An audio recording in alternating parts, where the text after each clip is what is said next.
está fazendo esse giro, né, de prefeitos, entrevistas com prefeitos da Grande São Paulo. Já recebemos aqui o prefeito de Santo André, Paulinho Serra, já recebemos o prefeito de São Caetano, José Auríquio, e hoje, com muito prazer, estamos recebendo o prefeito de São Bernardo do Campo, a maior dessas cidades, Orlando Morando. Prefeito, obrigado pela sua participação, por ter vindo aqui aos estúdios da Rádio Bandeirantes. Bom dia a todos, muito obrigado, Sabino, pelo convite, ao Vitor e a toda a equipe da Rádio Bandeirantes. Um prazer poder estar aqui, principalmente tendo a oportunidade de falar com a população de São Bernardo. Toda a Grande São Paulo, mas São Bernardo tem uma audiência muito boa, a Rádio Bandeirantes. Estou aqui à sua disposição para esclarecer aquilo que tiver dentro dos nossos conhecimentos. É verdade, o que eu recebo de recado, de ouvinte, de pessoas que moram ali em São Bernardo e que acompanham a Rádio Bandeirantes é inacreditável. Esse canhão que é o microfone da Rádio Bandeirantes. Mas deixa eu começar perguntando para o senhor, a gente estava falando de questões financeiras, né? As dificuldades que as pessoas têm aí para comprar, agora estão tentando proibir o parcelamento. São Bernardo foi no caminho contrário, né? São Bernardo está ajudando as pessoas a quitar suas dívidas, né? Conta um pouquinho para a gente dessa iniciativa, por favor. Olha, todos nós temos que ter a sensibilidade de saber que o bolso do contribuinte está cada vez mais apertado. Você, nos últimos anos, teve um achatamento do poder de compra das pessoas e, consequentemente, Sabino, os impostos são, quando acaba o dinheiro, é o que deixa de pagar. Quer dizer, você não vai deixar de comprar gás, pagar conta de água, despesa do supermercado, em detrimento de pagar, por exemplo, IPTU. Então, o que nós aprovamos e está valendo até o dia 28 de dezembro é um programa de regularização tributária. Você paga a dívida original, sem juros e multa, e divide aí em 6 vezes. A adesão tem que ser feita até o dia 28 de dezembro. Isso vale para as pessoas físicas e jurídicas também. Então, é uma forma da gente poder colaborar para que o cidadão, as empresas, as pessoas físicas fiquem quites com o município, dando um alívio aí nas formas. E um outro bom benefício, nós percebemos que muitas pessoas moram em São Bernardo do Campo e tinham o seu veículo emplacado em outra cidade. Quem transferir até o final do ano o veículo para São Bernardo do Campo, nós vamos devolver 40% do IPVA. O IPVA, metade é do Estado e metade é do município. Então, eu estou devolvendo 90% do que é do município para quem trouxer a placa para a cidade de São Bernardo. É uma forma também de colaborar para não ter uma evasão fiscal, porque o cidadão mora na cidade, vive lá e por alguma razão a placa do carro está no outro município. Então, ao trazer o carro para São Bernardo, o emplacamento, eu vou devolver 40% do IPVA, o que é um enorme benefício também. Os prefeitos da região ali não ficaram bravos, não? Não percebi. Todos podem fazer igual também. Eu estou tentando salvar uma receita que é legítima do município. E, consequentemente, a gente dá o benefício no primeiro ano e depois ganha o benefício enquanto o veículo perdurar. Então é uma forma também da gente combater a sonegação fiscal. Era isso que eu queria perguntar, prefeito. Essas medidas, apesar de a primeira impressão ser de que o município perderia dinheiro, traz uma consequência positiva, já uma estimativa de quanto deve arrecadar com essas mudanças? Olha, o nosso estimado é que teriam 30 mil veículos em São Bernardo com placa de outra cidade. Então é um valor bastante substancial. Eu acredito que a gente poderia chegar em uns 50 milhões se todos os veículos fossem emplacados de volta. Não no primeiro ano, mas nos anos subsequentes. E a da renegociação de dívidas com o município também, né? Eram inadimplentes, não pagarão isso nunca e agora estão pagando. Só para se ter uma ideia, nas 2 primeiras semanas de validade do PRT, nós tivemos adesão de 1.500 contribuintes em 2 semanas. Considerando que muitos vão deixar mais para o final, quer dizer, mais ao apagar das luzes de dezembro, para poder ter o parcelamento feito a partir do mês, nós imaginamos que mais de 10 mil contribuintes possam aderir ao programa, o que é bastante importante, e poderemos chegar a uma receita que supere 50 milhões no PRT. E com pessoas jurídicas podendo entrar, algumas dívidas altas de empresas, por exemplo. Com certeza, tem. Na verdade, se você pegar o que a cidade tem de inadimplência total, chega a 4 bilhões a dívida ativa do município. Muito disso a gente sabe que não vão querer pagar recurso, outros são espólios que se tornaram massa falida, enfim, tem outras. E outros que acham que tem o direito da isenção tributária e, por outro lado, a Procuradoria insiste que não tem, então é uma briga constante. mas a dívida do município, a dívida ativa do município é bastante alta e esses mecanismos de negociação, como este PRT, pode colaborar. No meu primeiro ano de mandato eu fiz, em 2018. Nós, naquele momento, arrecadamos 120 milhões com o PRT. Prefeito, uma outra questão que a gente vive em São Bernardo, Santo André, São Caetano, enfim, o ABC como um todo, toda aquela região, é o problema da desindustrialização, né? Da saída, principalmente de montadoras, benefícios para a implantação, instalação de montadoras no Nordeste, no Centro-Oeste, o que gerou até manifestação aí do governo de São Paulo. Como é que São Bernardo tem se preparado e enfrentado isso, por favor? Olha, a gente teve uma mudança. Infelizmente, perdemos a Ford e a Toyota em detrimento de outras empresas que estão vindo. O setor de serviço cresceu muito. Para se ter uma ideia, nós vamos inaugurar a cidade ganha, em fevereiro do ano que vem, um outlet. 1.500 novos empregos. Ganhamos centros de distribuição novo. A rede supermercado Joaninha acaba de inaugurar o seu. Nós temos mais de 1 milhão de metros de galpão para logística sendo construído na cidade. E a prova é que o nosso CAGED está positivo durante todo o ano. Nós somos a cidade do ABC que mais gerou emprego das 7 cidades. Normalmente, todo mês, 1/3 dos empregos gerados é em São Bernardo do Campo. Então você tem um processo da indústria que, por algumas razões, umas foram para o interior de São Paulo, como, por exemplo, a Toyota.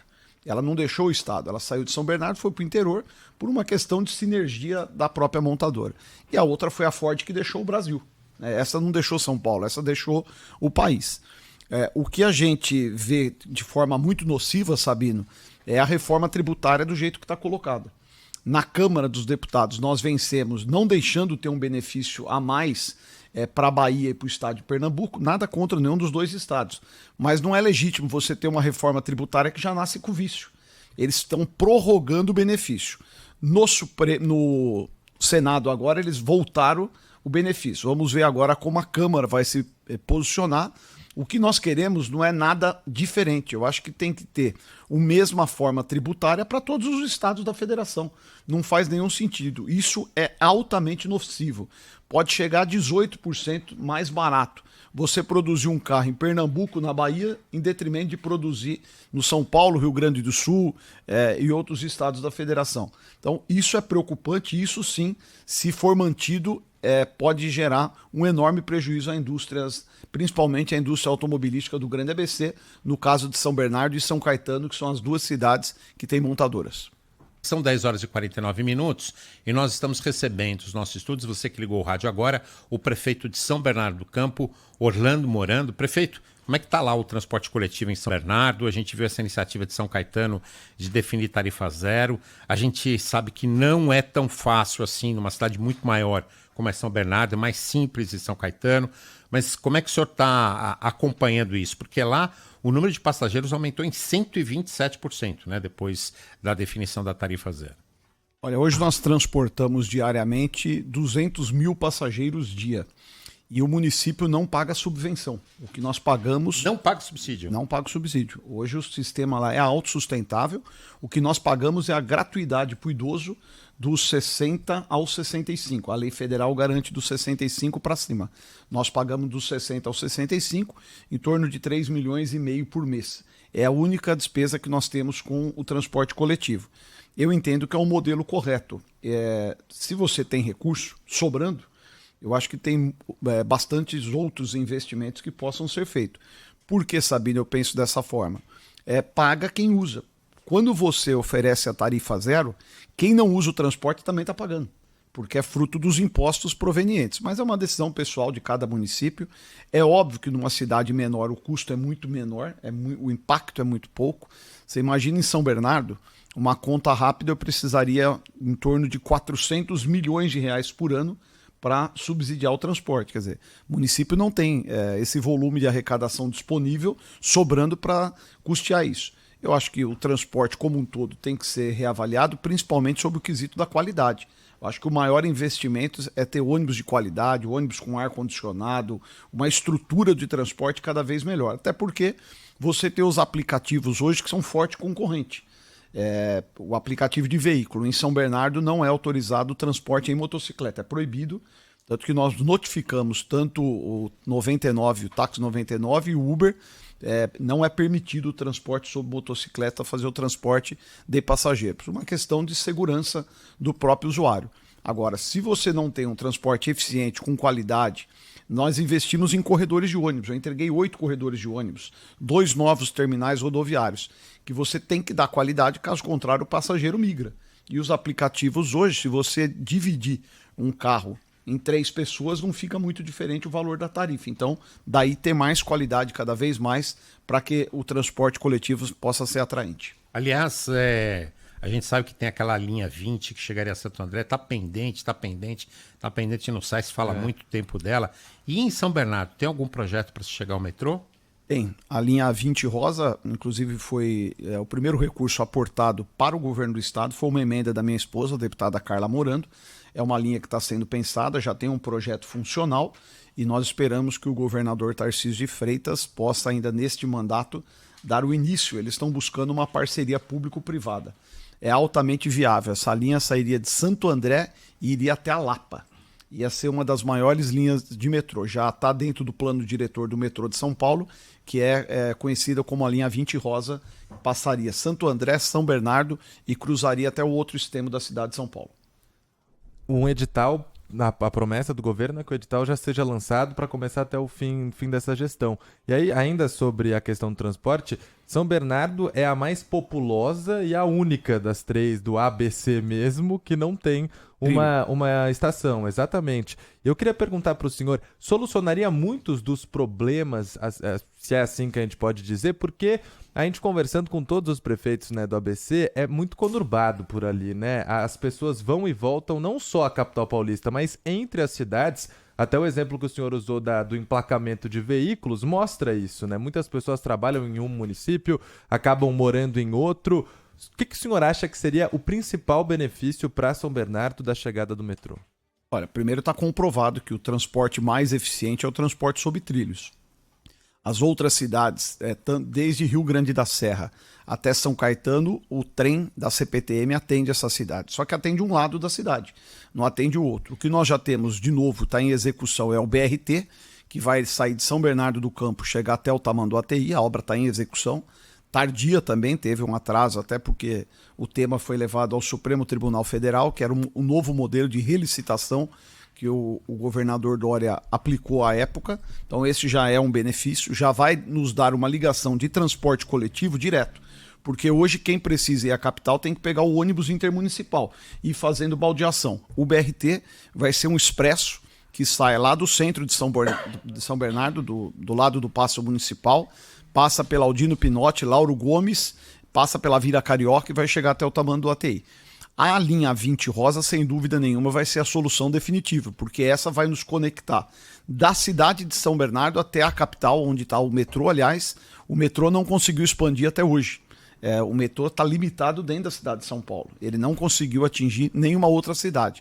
Você tem trem que vai para Guarulhos, você tem os trens da CPTM que pega a região de Osasco, mas não tem o metrô, o que é mais eficiente. Comprovadamente, ele tem uma capacidade hora de transporte de passageiro muito superior aos trens da CPTM. Então a expectativa é positiva, só que eu sou muito cuidadoso em não criar uma falsa expectativa. Uma linha dessa para estar concluída em publicando o edital, nós estamos falando alguma coisa de 6 a 7 anos. Então não é nem para o meu término do meu mandato de prefeito e nem do governador Tarcísio. Mas se for iniciado, já é um avanço muito considerável e essa sim vai resolver por de vez a melhoria da mobilidade urbana de toda a população de São Bernardo. Nós temos imigrantes. Porque tem um pedacinho ali que passa perto de São Bernardo. A gente vem acompanhando, né, Sabino, já há algum tempo, como a estrada está estrangulada ali, né? Ali virou uma avenida, né? Não é mais uma rodovia. A Anchieta é uma avenida, fruto do crescimento. Para o futuro, o que o senhor pensa que pode desafogar, pelo menos essa região que passa ali por São Bernardo? Em se tratando que ali é uma concessionária e cobra um pedágio bastante salgado, bastante caro, eu já ouvi um projeto que poderia ter uma pista aérea sobre Anchieta. Uma nova rodovia para você diminuir os dois fluxos. Agora, isso depende do governo do estado, né? Não é um tema municipal, até porque a rodovia atinge outras cidades. Aquele trecho ali pega São Paulo, capital, São Bernardo do Campo. Na Imigrantes você pega São Paulo, Diadema e São Bernardo e a conexão com o litoral. mas que com certeza tem que ser pensado como Rodoanel. O Rodoanel já está estrangulado, é uma rodovia nova. Você pega o trecho sul do Rodoanel, nos dois sentidos de manhã cedo tem tráfego pesado. Quer dizer, já tem que estar se pensando um novo Rodoanel, um anel viário mais extenso, porque esse é questão de 5 anos, está totalmente estrangulado. E o senhor participa dessas negociações com o governo do estado? Olha, a gente dá ideia. Sempre que chamado, a gente está disposto a estar colaborando com sugestões que a gente considera pertinente. Prefeito, falar nisso, nós tivemos aí recentemente a crise da Enel, né? Na verdade, ela nem terminou ainda. E o senhor teve uma posição bastante dura. Eu disse aqui, logo na terça-feira, no dia seguinte à reunião, sobre essa sua posição e a posição do prefeito Ricardo Nunes. Foram os dois que pediram a cassação da concessão da Enel numa reunião fechada entre a ANEEL, o governador Tarcísio de Freitas e os prefeitos aqui da Grande São Paulo que sofreram com o problema. Como é que o senhor se posiciona em relação à Enel? É assim mesmo? Cassação? Olha, Sabino, a minha posição em relação à Enel não é relacionada ao episódio do último dia 3 de novembro. Eu fiz uma representação no Ministério Público em fevereiro do ano passado já. E eu acompanhei e acompanho a Enel desde o período em que era deputado estadual. E afirmo, ela é uma péssima concessionária, presta um desserviço à população da região metropolitana, onde ela tem a cobertura da sua concessão. E para mim está comprovado, no mesmo período que ela demitiu 6 mil funcionários, eles ganharam 7 mil novos clientes. E não foi aplicado tecnologia. O que entrou de modernização na rede elétrica de São Paulo sobre a concessão da Enel? Nada. E como você consegue cortar 6 mil trabalhadores? É óbvio que você tem uma precarização do serviço. Demora quando você tem um acidente, quando você tem um problema. As prefeituras sofrem demais. Você, para fazer uma ligação nova, eu ouvi depoimento de vários prefeitos que inauguram conjuntos habitacionais com gerador porque a Enel não liga energia. Creche sem energia elétrica que a Enel não liga. Quando você faz uma duplicação de uma via, às vezes fica 6 meses para eles ir lá remover os postes. Você já duplicou a via e o poste está plantado lá no meio porque a Enel não tira, mesmo já com o serviço pago. E não sei se a população inteira tem ciência, toda a extensão de rede feita é a prefeitura que paga. E nós pagamos para a própria Enel fazer o serviço. Então, é um acumulado de má prestação de serviço que vem durante muitos anos. Agora, eu vi que o Ministério Público abriu um inquérito, e que bom que vai abrir. Tem uma CPI na Assembleia Legislativa que está tendo bastante eficiência. Inclusive, nós prefeitos fomos chamados semana passada, estivemos lá. A minha esposa, a Carla Moranda, é a relatora da CPI e eu espero que eles possam ter uma punição exemplar para melhorar o serviço e mesmo se for trocada a concessionária, nós sabemos que o Brasil tem um bom hábito de cumprir contrato, não acho que simplesmente tira do dia para a noite, mas um próximo que vier que preste um serviço melhor. Energia elétrica numa região como a nossa é um serviço essencial. 3, 4 dias como ficaram os moradores, Sabino. Os geradores do prédio não têm combustível, o bombeiro nem deixa.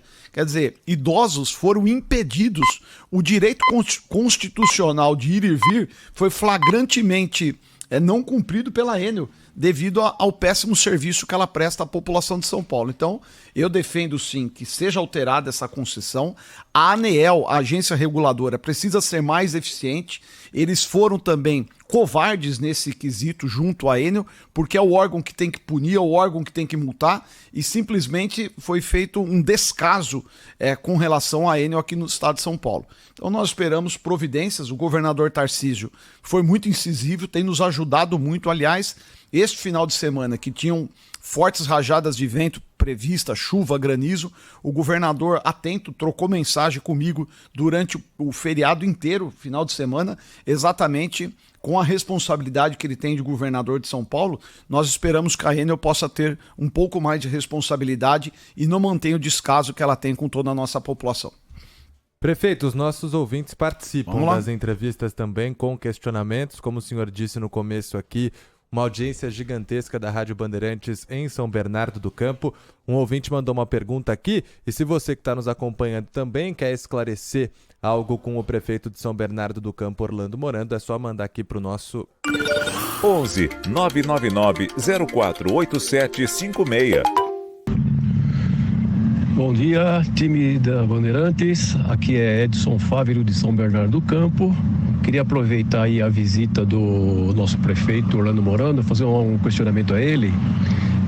Eu fiz a construção de uma casa e recebi um carnê para pagar o ISS. Na época eu não tinha condições de fazer esse pagamento e eu queria saber se enquadra nesse programa para fazer o parcelamento sem multas e sem juros. Muito obrigado, até logo. Edson, bom dia. Você que é nosso morador de São Bernardo do Campo, muito obrigado pela participação e pela pergunta. Muito provável que a gente esclareça a dúvida de outros contribuintes. É previsto sim, o ISS pode ser pago dentro do PRT, que é esse benefício tributário que nós estamos oferecendo. Então você procura uma das nossas unidades do Atende Bem, são 6 unidades que nós temos disponível na cidade: Taboão, Rude Ramos, Centro, Riacho Grande, Alvarenga e Assunção. E lá você faz adesão ao programa e pagará o seu ISS sem juros e sem multa e ainda pode parcelar em 6 vezes. O Manhã Bandeirantes fala da Grande São Paulo como um todo. Fala do ABC, fala de Guarulhos, fala de Osasco, fala da capital hoje enfrentando dificuldades com os ônibus, presta serviço e dá informação. Eu tenho uma informação agora para a região do Butantã. Alô, Butantã, atenção, hein? Você, consumidor e comerciante de toda a região do Butantã. O gigante Max Atacadista inaugura amanhã na Rua Carlos Lisdenho Carlucci, vou repetir, Rua Carlos Lisdenho Carlucci, número 519. Não dá para perder não, hein? O gigante Max Atacadista tem a força do Grupo Mufato, uma das maiores empresas de atacado e varejo do Brasil. Olha só, o Max Atacadista negocia grandes quantidades de mercadorias e garante preço de atacado direto para você. Olha só que vantagem. Em tudo e todos os dias. É por isso que no Max o valor total das suas compras fica sempre menor. Isso sim é economia gigante. E na inauguração você ainda concorre a carro zero. Isso sim é inauguração gigante. Não perca essa inauguração do gigante Max Atacadista do Butantã, nesta quarta-feira, 7h30 da manhã, na Rua Carlos Lisdenho Carlucci, 519. Amanhã, hein? 7h30 da manhã. É gigante, é preço baixo, é do Brasil. E agora em dezembro inauguram em São Bernardo. Opa, olha aí, ó, notícia. Antecipando. A gente dando Mais notícia. de 200 novos empregos lá na cidade também. Que beleza, É que isso beleza. aí. Mais uma oportunidade para o consumidor também lá em São Bernardo fazer economia. Prefeito, hoje o senhor falava sobre as indústrias, algumas que deixaram, e também sobre o crescimento do setor de serviços. As indústrias que ainda estão em São Bernardo do Campo hoje representam a maior parcela da arrecadação municipal, ou os serviços já chegam perto a isso? Como que é a divisão hoje? Não, o ICMS, que é proveniente da indústria, ainda é o maior pedaço do tributo municipal, seguido do ISS, que esse vem do serviço. Nós temos ainda grandes indústrias, não só do setor automobilístico, mas também de vidros. A Wheaton é uma indústria da cidade de São Bernardo, emprega mais de 5.000 trabalhadores. Depois vem a Volks, que é a maior empregadora da cidade, seguido da Mercedes e Scania. Então eles ainda têm um papel representativo muito importante. Esse ano não tem sido um ano frutífero, com taxas de juro muito altas, principalmente para quem busca um financiamento para ter um caminhão ou um próprio veículo, não tem sido muito atraente. Então, com a queda na Selic, a gente espera que agora em dezembro possa mais uma vez ter uma redução. Isso pode aquecer para o próximo ano e melhorar a performance, porque o financiamento é sem dúvida nenhuma uma ferramenta importante para você comercializar tanto automóveis quanto caminhões. Prefeito, a gente está há um ano aí da eleição para prefeito. O senhor já se reelegeu, o senhor não pode ser candidato novamente. Eu queria um balanço do senhor daquilo que o senhor deixou de melhor, a sua maior marca durante a sua gestão. É óbvio que eu vou perguntar também aquilo que o senhor poderia ainda também fazer e que não teve tempo por N motivos ou não teve oportunidade de fazer. Olha, acho que indiscutivelmente o melhor legado que eu vou deixar na cidade foi a estrutura de saúde. Nós construímos um hospital de urgência. Quando a pandemia chegou, o hospital estava pronto, são 250 novos leitos. Agora, no meio do ano, eu entreguei um novo Hospital da Mulher com mais 170 leitos. Devolvemos o Hospital de Clínicas. Quando eu recebi a cidade, metade do hospital nunca tinha recebido um doente. As macas estavam tudo com plastiquinho bonitinho, que nunca tinha sido utilizado. e além disso devolvi o Hospital Anchieta, que estava fechado. Então, na prática, foram 3 hospitais novos e ainda o Hospital de Clínicas, que passou a funcionar na sua integridade. Agora estamos construindo uma nova UPA no Jardim Silvino, que é bastante importante, entregamos 3 novos CAPs, estamos construindo novas UBS. Então, em termos de legado, eu falo que a saúde é o único serviço público que não pode esperar, porque ou você tem o lugar para receber o doente, ou ele pode morrer. As outras obras são importantes, muito importantes, mas essas não comprometem a integridade física do nosso morador. Um outro ponto que para mim é bastante relevante foi na área da educação. Nós zeramos a fila. Eu recebi a cidade quando o ex-prefeito Luiz Marinho do PT me entregou com 5.000 crianças sem creche. Hoje nós não temos fila 0. A criança que busca a creche em São Bernardo hoje tem matrícula automática, a partir de 3 meses de idade. Então, isso para mim é importante, porque dá a oportunidade da mãe trabalhar, saber que o seu filho é bem atendido, bem cuidado e está protegido. E na parte de infraestrutura, Sabino, é mais do que visível. Nós entregamos 4 obras de arte, o viaduto lá na Praça dos Bombeiros, no Irajá, o viaduto sobre a Robert Kennedy, a outra alça de acesso do Teresa Delta em cima da rodovia Anchieta e o viaduto Castelo Branco. Entregamos 8 corredores de ônibus, já entregamos mais de 2.000 unidades habitacionais. E nós temos o maior programa do Brasil. Eu, inclusive, fui premiado pela Câmara dos Deputados. Nós já entregamos, nesses 7 anos, 35.000 escrituras. É o maior programa de regularização fundiária.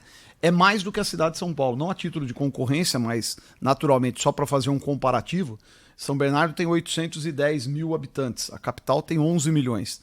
Nós superamos a própria capital com o volume de escrituras entregues. Então é um marco importante, porque o cidadão que construiu a sua casa com muito suor, com muito trabalho, é legítimo ele ter a sua escritura e a prefeitura está possibilitando isso para ele. E a segunda parte da pergunta, o que o senhor acha que ainda vai ficar para o próximo? Olha, a cidade é ativa, sempre tem o que fazer. Eu acho que a mobilidade urbana, principalmente a duplicação de vias, continua sendo um programa importante a ser feito. A questão da recuperação da represa Billings é um ponto importante. Nós vamos dar uma boa contribuição nessa minha jornada, nesses 2 mandatos como prefeito, mas ainda tem sempre por fazer. Fizemos muito, não é à toa que a gente tem uma boa avaliação segundo os institutos de pesquisa, mas a cidade tem que continuar crescendo e se desenvolvendo. Mas eu focaria que a gente recuperar a qualidade da represa Billings é um tema bastante importante. Opa. Que deve ser seguido pelo próximo prefeito. Essa é uma boa ideia. Recuperação de um manancial com uma represa Billings é uma bela bandeira, prefeito. Vamos chamar mais uma vez os nossos ouvintes, que têm perguntas para o senhor. 11 e 9, microfone aberto. Bom dia, Rádio Bandeirantes. Bom dia, prefeito Orlando Morando. É o Vinícius Belmonte, do Jardim Três Marias, centro aqui de São Bernardo. Queria perguntar sobre o trânsito. Está muito trânsito na cidade, principalmente na região central, Vergueiro, Lauro Gomes. Se tem alguma previsão aí para melhora desse trânsito e se os corredores que estão sendo feitos não irão aumentar ainda mais o trânsito dos carros. Obrigado. Prefeito, a gente tem falado aqui nessa série de entrevistas com os prefeitos que as cidades são conurbadas, né? E que aquela melhora que acontece numa das cidades reflete também melhoras para a capital e vice-versa. Os problemas de trânsito, por exemplo, que a capital enfrenta, acabam refletindo também nas cidades do entorno, né? Sem dúvida nenhuma. Olha, primeiro a gente precisa saber que opção fazer. Privilegiar o transporte coletivo ou o transporte individual. É óbvio, quando você faz um corredor de ônibus, você impacta a via. É inegável. Você não tem espaços disponíveis para fazer um novo corredor. E muitas vezes você secciona. Lá o que nós fazemos? No horário de pico é exclusivo para ônibus, fora do horário de pico ele fica alternativo para os outros carros. Agora, para quem usa o transporte coletivo, a melhora foi muito sensível. Natural que para quem está dentro do próprio veículo tem um impacto. Nós fizemos muito, como eu disse aqui, entregamos 4 importantes viadutos. Agora nós estamos finalizando uma ligação da rodovia Imigrantes até a rodovia Anchieta, que é a duplicação da Samuel Eisenberg, que inclusive é próximo da onde ele falou que mora, no Jardim Três Marias. É uma obra que nós vamos concluir ela até o meio do próximo ano, está em total desenvolvimento, isso vai melhorar muito. Nós duplicamos a Newton Monteiro de Andrade, que é a entrada entrada de São Bernardo do Campo. Para quem sai pelo viaduto Teresa Delta, a Newton Monteiro faz uma conexão direta com a Prestes Maia, desafogou bastante. A Praça Ibrahim, nós duplicamos ela também, que é uma outra entrada pelo quilômetro 18.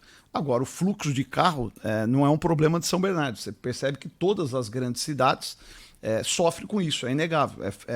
Esse é um problema fruto de uma cidade que cresceu muito, passou de 800 mil habitantes. Por isso que eu mesmo disse, é muito importante aquele que vier a fazer a minha sucessão manter este programa de melhoria na mobilidade urbana da cidade. Não pode parar, como eu peguei a cidade parada sem duplicar uma via durante 8 anos. Então, nesse ciclo que eu venho cumprindo como prefeito, foi o maior volume. Nós aplicamos mais de 2 bilhões em obras de mobilidade urbana. Então, imagine se não tivesse feito o quanto trágico que estaria o município nesse momento. Prefeito, aí na reta final da nossa conversa, eu não podia deixar de perguntar para o senhor sobre política. Né? PSDB, como é que tá? Agora é Aécio, o Eduardo Leite deixa a presidência. Como é que o senhor vê o futuro aí de curto prazo do PSDB? Aliás, o PSDB, o governador Eduardo Leite, que é o atual presidente, está dizendo até que tem que ter candidato próprio aqui na capital. Como é que o senhor vê tudo isso?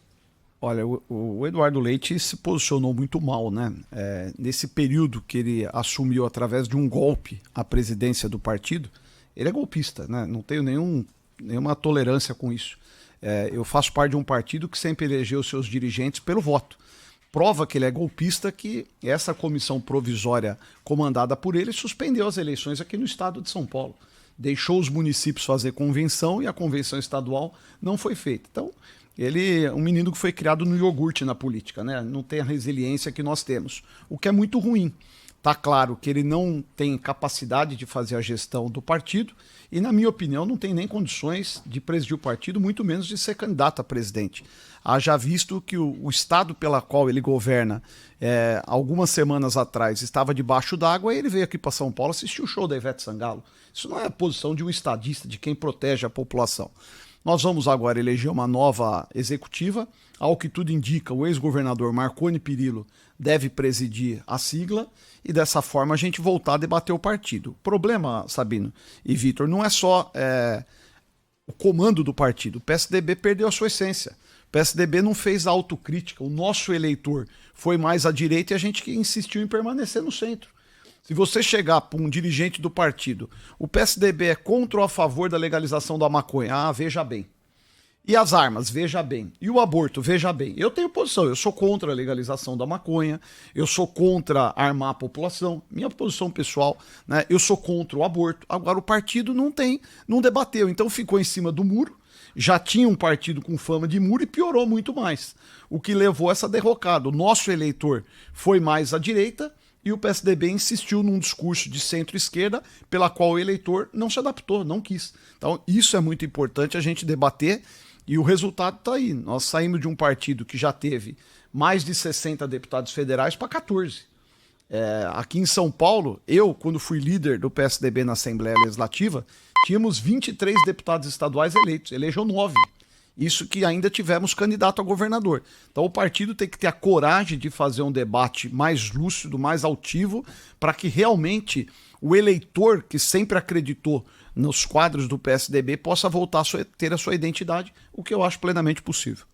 Prefeito de São Bernardo do Campo, Orlando Morando, participando dessa rodada que nós estamos fazendo com prefeitos da Grande São Paulo aqui no Manhã Bandeirantes. Muitíssimo obrigado pela sua participação, por ter vindo aqui aos estúdios da Rádio Bandeirantes. Volte sempre e a gente quer dar notícia, a gente vai cobrar quando tiver problema, mas a gente quer dar notícia boa também, porque nós não temos compromisso aqui com a crítica. A gente quer elogiar também as boas iniciativas dos gestores públicos. Obrigado, Sabino, Vitor, toda a equipe da Rádio Bandeirantes. Prefeito. Eu é que agradeço o convite, me colocando sempre à disposição. Quando possível, é um prazer estar aqui com vocês. Muito obrigado, uma ótima manhã para todos. Obrigado.